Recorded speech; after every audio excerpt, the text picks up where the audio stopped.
Alright, good evening one and all.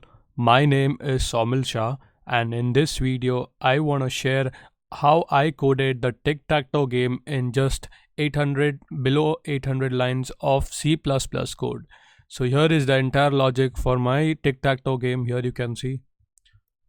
So it's about roughly about 500 lines and plus some of these codes, so under 600 lines. You have to code a tic-tac-toe game. So here is the scenario. What you want to do, basically read the input from the file. This is the challenge which was given to us. So read the input of the file, make sure that the inputs are validated, make sure the length is valid, make sure there are no characters, like here there is space, so it should say there is invalid data.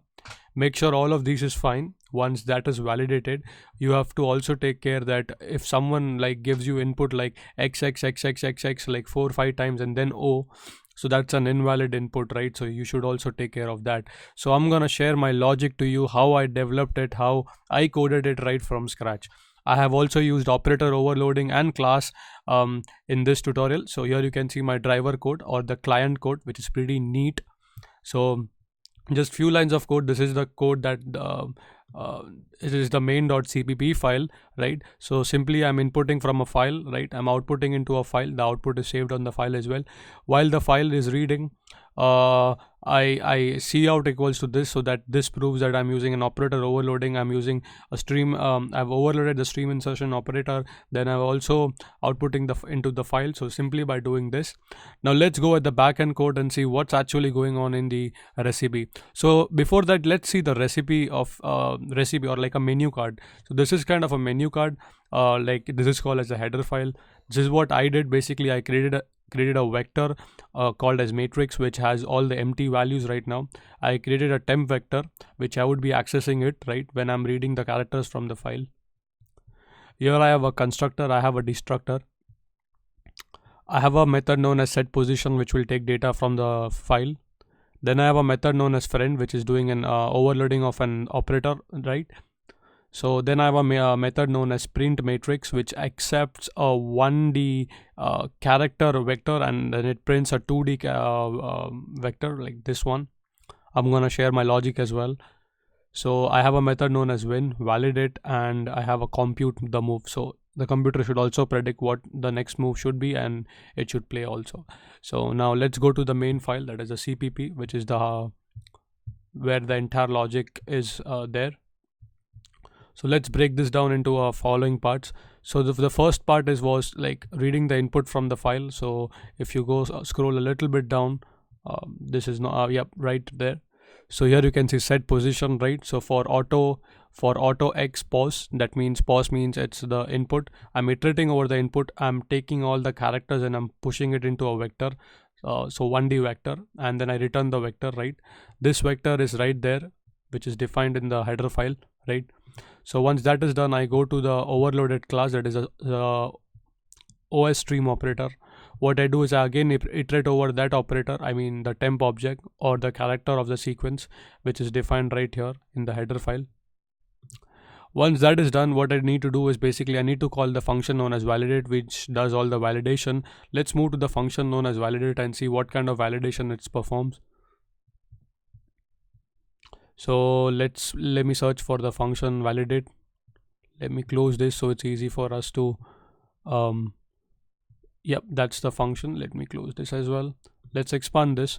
So here you can see I have three counters known as count x, o, and e, and global counter o. So what I did is basically the logic was something like this. I iterated over the sequence, that is a vector, right? I check if that sequence is x, o, or e. If yes, then I increase the global counter. If it is x, then I increase the x counter. If it is o, I increase the o counter. If it's nothing, I mean it's an empty, I increase the e counter. Once all of that is done, the scanning is done. What I need to do is basically then comes my logic. So let me show that to you. So I say is if the global counter is not equal to 9, that means if the global counter is not equal to 9, that means the sequence length is more or less than 9. That means it should return B. So it should say, so B corresponds to invalid sequence. Remember that. Similarly, if the global counter is equal to 9, then If it is equal to 9, that means the string is validated, the input is validated. Make sure to check the sequence. So I want to make sure that it's not like all O's. So if someone gives like 6 O's and 2x, that is an invalid. So I'm making sure that that is true. So count of O is greater than 6, or count of x is greater than 6. If this is the case, return C. That means return C corresponds to as I said, invalid sequence. So here you can see for all of these it's returning invalid sequence, right? So now we move back to the code, that is the main code, that where I compare A, B and C. So here you can see if the sequence is A, it prints an invalid letter. If it's B, it prints invalid length, and C, impossible position, right? Once that is done, if any of these three is not met, that means the string is a valid, right? So I say the input string is, right? Now here comes the logic that I developed by myself. So the thing goes something like this. So here I'm simply printing an array, the input string, right? Let me simultaneously also show you. So this is the let me highlight this. So this is the string that I am printing right now. Then I made a function known as winner. Let's go to the winner function, which is very main thing that I did. So I used vector to code this. You can use anything that you feel like. This is how I did it. Let me collapse the rest of the stuff. Let's go to the function win. So here is a function known as win. Again, I declare 3 counter variables which will count number of x, o's, e and stuff like that. So here is a nice matrix which is checking whether the position 0 0 0. So that means the first row, if in the first row if it is all x, then the winner is x. And similarly I check for all the 9 condition, that is row, column and diagonal for player x. Similarly I check for player o. If none of the conditions are met, that means the winner is not x, not o. Then I need to scan the matrix again for o, x and e. Then I make sure if the count of e is equal to 0, that means if there are no empty values, and if none of them are winner, that means the game was tie. So I return m, where I will compare m and say the game was tie. Now if the game is not tie, if none of them are winner, that means somebody has to play and there are some empty values. If that is the case, I check if the count of x is less than count oops, sorry, this is for, let me show you that logic, this one. So if the count of o is greater than count of x and count of e is greater than 1, that means if number of o is greater than number of x and there are some empty spots, return a corresponds to that, means it has o turn to play right now. Similarly I developed a logic for x as well. Let me collapse this entire function and move back to the main function now. So here you can see when that function returns a, b and c, if it is it returns x, that means it's a winner is x. If it's o, winner is o. If it returns m, that means the game is tie. If the winner is a, so that means if the winner is a, that means it is whose turn? X turn, right? So if it is x turn, what I need to do is basically I need to compute the next move. I need to suggest a move what computer will play now. Now here comes a little tricky part. What I did is this is how I developed my logic. I again scan the entire matrix. So let me show you what I did. So I made a function known as compute move, which is gonna predict the next move, and let me show that. Yep. So I pass in the character of a sequence, that is a vector, to this function. Let's go to the function known as compute move and see what kind of logic is developed there. So this function basically iterates over the vector and checks for the empty position. If there are empty position, it's gonna create like an one more array known as empty pos, which will have all the indexes of the empty position of that vector.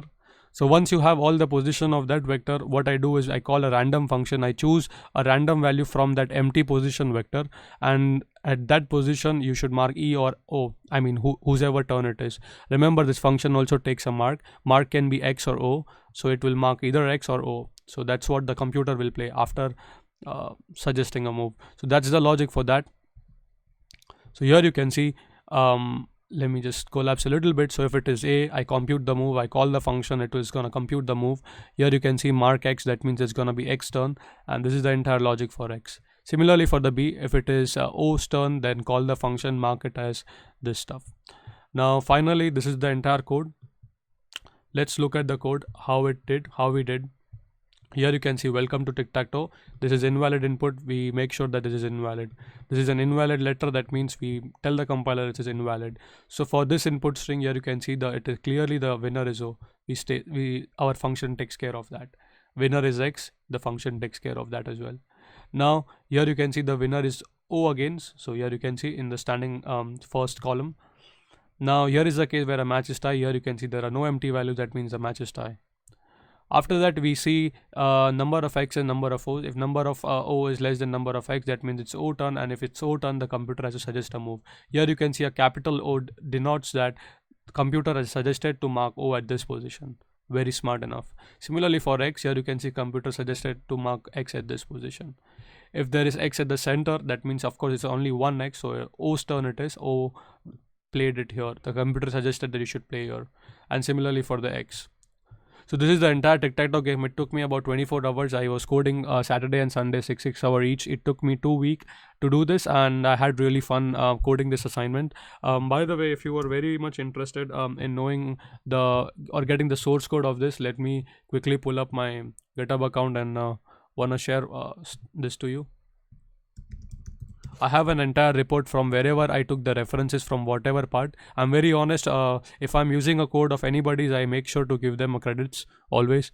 So let me go to my repository, and by the way, the code is also there on my description section, so you can go ahead and download it. Let me just quickly walk you through it. I've also mentioned the steps, and I've also mentioned challenges that I occurred that I had to face.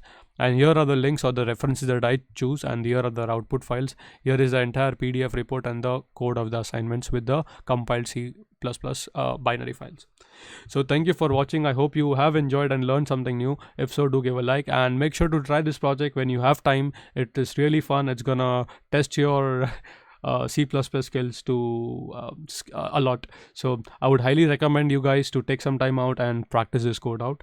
Thank you for watching. If you have any more questions, please let them know in the comment section below. And if I did something wrong, please open an issue on a GitHub account and try to let me know that I did something wrong, and I would be very happy to assist you. So thank you for all the support, and see you guys next time.